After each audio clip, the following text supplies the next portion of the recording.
now, ladies and gentlemen, you're invited to sit back and relax as we chart course and sail to the Met in New York with our guide, Donna Williams, and then engage in a fascinating session covering cities that reinvented themselves, from Tel Aviv to Berlin to Amsterdam to Limassol and back to Tel Aviv. Donna Williams, the Chief Audience Development Officer for the Metropolitan Museum of Art in New York, leads the dialogue between the world's most famous museum and the community surrounding it. Please welcome Donna Williams.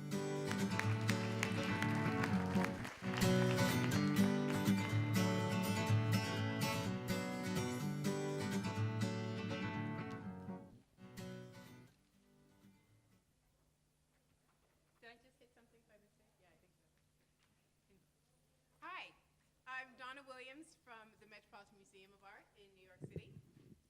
It's a pleasure to be here. I've had such a great time. I'm going to explore more of Israel, and just this first 2 days have been miraculous for me. And thank you for inviting me to come. I've had a great time. Thank you. What I'd like to talk to you today about is innovation in the museum world. It's really important for us to make sure that people want to come to our museum and want to be a part of our museum family. And I noticed that when I talk to so many people, they're like, well, yeah, we go once in a while, you know, when we're in the area, or we have tourists and they have to come see your museum. And I'm like, what? Are you kidding? We have the best collection in the world. Why wouldn't everybody want to come and be a part of it? I personally feel that to have such rich history as our museum has and not to be able to share it is just a terrible mistake. So I had to figure out, how are we going to correct this? How are we going to make sure that everybody wants to be a part of the Metropolitan Museum of Art, wants to come visit, wants to bring their family and their friends, and make it a part of their everyday life? That's what a museum should be. It's a way for people to learn about their own culture, but also to share and learn about other people's culture without anyone telling you anything. You can look at the art and appreciate the beauty of the art and the sculptures and the paintings, be taken away, be inspired just by looking at something miraculously beautiful. So I want everyone to experience that.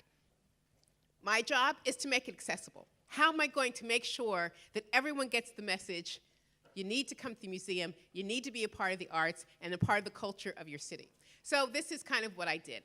I'll give you a very brief background because I think a lot of you know about the Met, but we have 2 million square feet. Don't know the souvenirs of don't know that part.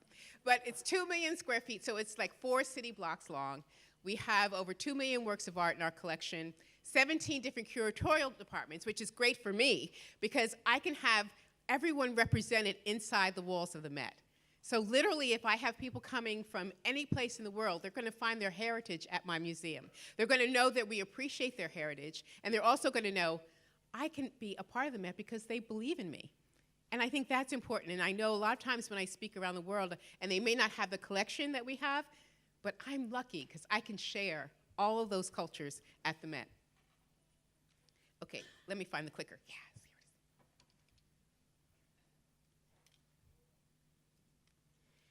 it is. Okay. Yes. So, of course, we have a very traditional museum, started in 1870.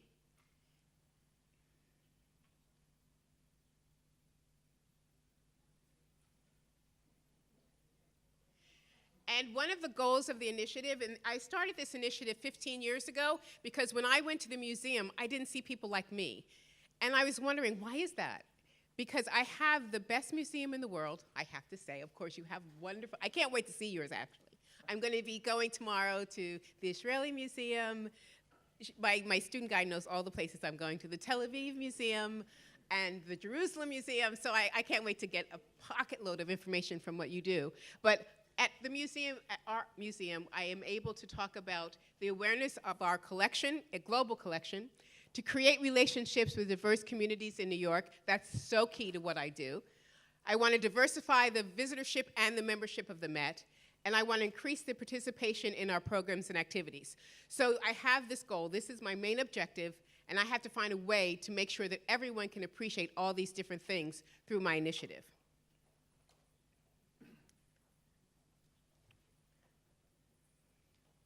I'm going to get this right. I might get more than 15 minutes because this isn't my fault. One of the things that I decided to do was to really get the community involved in what you do. I wanted to make sure that I had all the different communities that are represented in New York City, especially the mosaic of New York, which is also the greater New York, New Jersey, Connecticut. I wanted to make sure that they're involved in the museum. And I wanted to find out, why aren't they coming? What is it about the Met that's pulling you back? And so I formed this advisory committee made of different citizens who believed in the arts, who were not art historians, but who just really love culture, who wanted to be a part of what we do. And to help us do this, we come up with different things all the time to advise the museum. And that partnership is so important. Yes, thank you. Welcome. So these advisors are very helpful to me because they actually take the time and they're total volunteers. They devote themselves to the museum and how to show the museum to other people who may not be art historians, but who truly love art. The other thing that I think is important to do is to have a citizenship around your city. So I collaborate with all these different institutions in the museum world. So El Museo del Barrio, the New York Historical Society, all of these wonderful museums who have something to say, but we can say it together. Because if you're not an island and you have all these people as your partners, you're going to be so much better off. The other thing that I think is important is to be involved in the community itself. I spend at least 40% of my time outside of my office in the communities, making sure that people know that the Met is a part of their community, but also that we want them to be a part of ours. So we really have a give and take with the community at all times. When I say the communities, I can really kind of narrow it down for you a little bit. Traditionally underrepresented communities for me in New York City is the African American, Latino, Hispanic, Asian, South Asian, Native American, LGBT, American Muslim community, and all the interfaith communities are all a part of the different works that we do together. I've learned so much over the years, too. It's just phenomenal. I have a lot of people say, well, how do you know if these people actually come? Because certainly when I have people come into the museum, I don't say, oh, are you African American? I can't do that. Number one, I wouldn't want to. But one of the things I do is I have a family pass that we hand out, and everything is coded. So I know if they've come back to the museum after visiting us and had an experience of my programs. So I have a way to kind of gauge that. And the other way that I know that we have been successful is a lot of the traditional underrepresented communities have not had a chance to really participate at the Met. And these are art lovers who, as I said, may not be scholars, but they really appreciate art. So I'm figuring out, okay, how am I going to make sure that they also tell the museum that they're supporters without doing anything financially, because basically our museum is suggested admission. You pay what you will, basically, at the Met. But because of the work that we've done, we've gotten so much support, even financially, from these communities because they've been asked as friends to join us and to participate in the arts. So we've had a great chance of having new donors now, new people who've been a part of us and do exhibition work and so forth. It's been quite incredible. As I said, another thing we have this great show coming up. It's a Korean show about Shilla. And I said, okay, how am I going to make sure our Korean American friends know about this exhibition? Because you may have wonderful works inside, but if no one's coming to them, what's the point? So I do a lot of research, and I find out who, what, where, how, what can I do to make sure that the Korean Americans come and be a part of the museum? And so one of the things that we did was they had a fair there. So I met about 20 different people who told me about all the different things that are going around the city that had to do with Koreatown. And I said, okay, let's have the Met be a part of it. So this is one of the things that we did. We went to the fair, we went to the festivals, and now I have 20 organizations helping us talk about this exhibition, which I wouldn't have had if I wasn't out there in the community. Tell them about what the Met does. So it's very helpful to get out there and work with the community. The other thing we do is we have a lot of media outreach. Even though we have great papers, the New York Times, the Post, all of those wonderful papers, however, because my citizens in New York have all these different papers, I want to make sure I'm in them. And I want to make sure I'm in their languages as well. So I don't have to wait for a special exhibition to come. I have my whole collection that I can always talk about. But I make sure that they know that we are a part of these communities.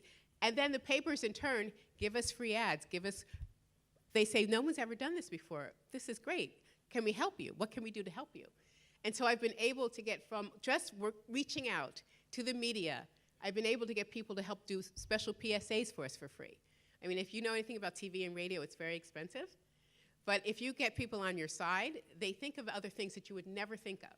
And I'm very lucky and fortunate that we have people who actually are thinking about the Met in those terms. The other thing that I do is I have all kinds of special events, and this event was really fun. I have a luncheon basically every other year, and this luncheon is so that we can talk about traditionally underrepresented people that have contributed to the world of art. And one of my guests, who was the actual person we were honoring, passed away a week before my event. I was like, what am I going to do? Well, I was very lucky because her husband was really good friends with President Clinton, and he said, well, I can fill in.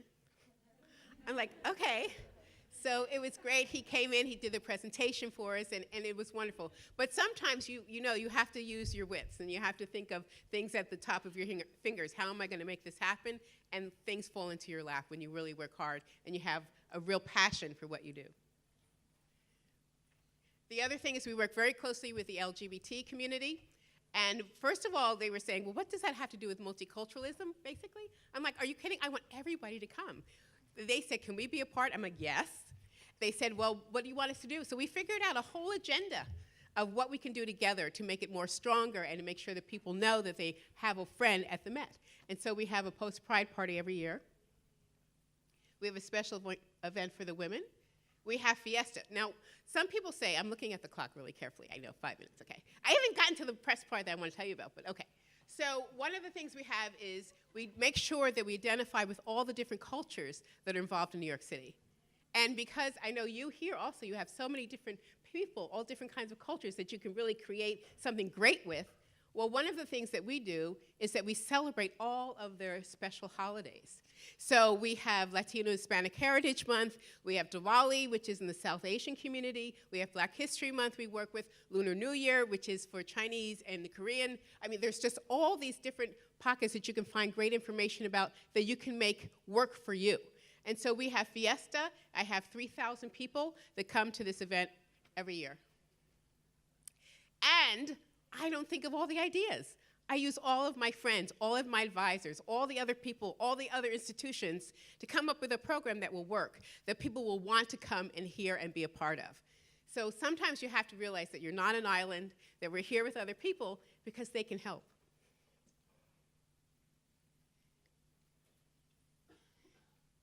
I'm going to go pretty quick. We, of course, have a wonderful Native American collection, and so we work very closely with the Native American community. I can tell you a great story about that, but I didn't know how to approach the Native American community because I didn't have a lot of experience. And so I was going around, you don't know me, but I'm like this, energized bunny. So I'm going around and trying to find out how am I going to get people involved, what am I going to do? And no one was like responding to me. I was like, this is so strange. And they said, well, have you talked to the elders? Have you asked permission? I'm like, no. So I flew to Alaska where they were having a tribal conference, and I talked to them, and I said, this is what the Met is trying to do. We want to make sure that everybody feels welcomed. We want to make sure everybody's a part of our Met family. We have a wonderful, rich history of yours at the Met. Can you please be a part of the museum? And they were like, yes. I was like, okay. So we have a great amount of citizens that help us with our Native American collection and, of course, with the museum in a whole. Diwali, of course, as I said, we celebrate. Very important to celebrate our veterans. We have a special day just for veterans because there's so many that are just so true patriots, but also who love the arts. And as I said, I'm not an artist, but I do appreciate and I get inspired by art. I can look at a painting, I can look at a piece of sculpture, and it can change me. You know how if you're in a bad mood and you're like, ooh, you can go see a painting and it can totally change who you are. It makes you feel so much better that day. So I really encourage people to use the museum in that way if possible, if it makes you feel better. But I definitely have a strange compulsion, I guess, to make sure that everyone has that same experience. This is we had our dragons go up the stairs of the Met. I had Sesame Street, I just called them. I said, we're doing this thing with Lunar New Year. Is there any way you can help me? And they go, well, yeah, maybe we can teach them Chinese alphabet. I'm like, okay. So they came. Celebrate women's history. A lot of people don't know about the women artists that we have in our collection. I think it's really important that they do. So we have special days just to celebrate the women artists in our collection. And the other thing that I do, and I think is important, is that I have different classes inside the museum so that people learn about other people's cultures on staff. Because a lot of times your staff kind of is not aware, And it makes a difference if they feel comfortable and if they feel like I know a little bit something, so that they're more friendly and they're more willing to have people as the friend of the Met. So I have classes talking about different people's culture in the museum. I tour around the world, of course, different awards. Census Springtime. These are all community works that we do. I do some of the works with underprivileged children to make sure that they're a part of what the Met does too. I have a gala, and this is really funny because I wanted to make sure the Met was not like a 30 seconds left. Okay, all right, we're whizzing by. Do you know the ambassador? He's my friend. Okay, these are the 2 points I want to talk about. One is the Spectrum, which is our young professionals group. That's our 20-something group. I'm not 20-something, so I don't know. I mean, I don't use the same. Okay? Okay. Thank you. So I am not one of those young professionals. So I have a group internally of the museum who are of that age, and we let them feel how are we going to bring their peers to the museum. Because you have so many choices, 20-something people. I mean, they can do everything and they do everything, but I don't necessarily see them in my museum. So I've got to figure out how am I going to do it. So of course I have 20-something who tell us what to do and they advise us. And so the director and the president of the museum, we all sit around the table together and we come up with ways to make this different. And I think that's pretty innovative in that our director and our president and our curators want to make sure that people enjoy coming to the Met. So we have a group called Spectrum, and that's just what they do. This is an event they had in our cloisters, which is a medieval cloister, and we had a beer party at the Met. Okay. We have rose hops in our garden. So it was, because everything we do, of course, is related to the collection and to the art that we have. So we have rose hips there, which makes beer, and so we were able to have a wonderful brewing party, and it was very successful. We have different events that we have. I'm a friend of Jackie Robinson. You know Jackie Robinson? Yes? Yes? Jackie Robinson baseball. Okay. Anyway, very famous man. So I was able to get his family to come to the Met to talk about baseball because we have a baseball collection. The other group that we work very closely with is the college group at the Met. This is 25 students who are coming from all the different colleges and universities in our area, and they feel, I want to be a part of the Met. What can I do? How can I bring my peers to the museum? And it's a wonderful feeling because, as I said, you can't do everything yourself. You've got to have those people that really believe in what you do and who can help do something special and different. And these 25 advisors are amazing. They have, one of the events we had a line going to come to the museum, come to the Met. Down 84th Street, I don't know if you know the museum, but it's four city blocks long. This is the line for people coming in to the museum. And they had the museum for the night. The director said, okay, they made me do all kinds of things. I had to jump through all kinds of hoops. No guards wanted to work. They're like, oh, what are those college kids going to do? I'm like, it'll be okay. Don't worry. And they were so respectful, loved being there. They do wonderful things. We had a rave party at the Met. It's okay. We also do poetry readings. We have special things for freshmen and sophomores. And the other thing that I think is very important, but I'm not really going to talk about, is the mentoring program. I hope we all have mentors, because you're in the field of innovation where you should have someone who can teach you from the past different things that you can learn, and then you can tell us. And these are some of the things that are coming up in the future. So, I did it. Okay. Thank you very much. Thank you.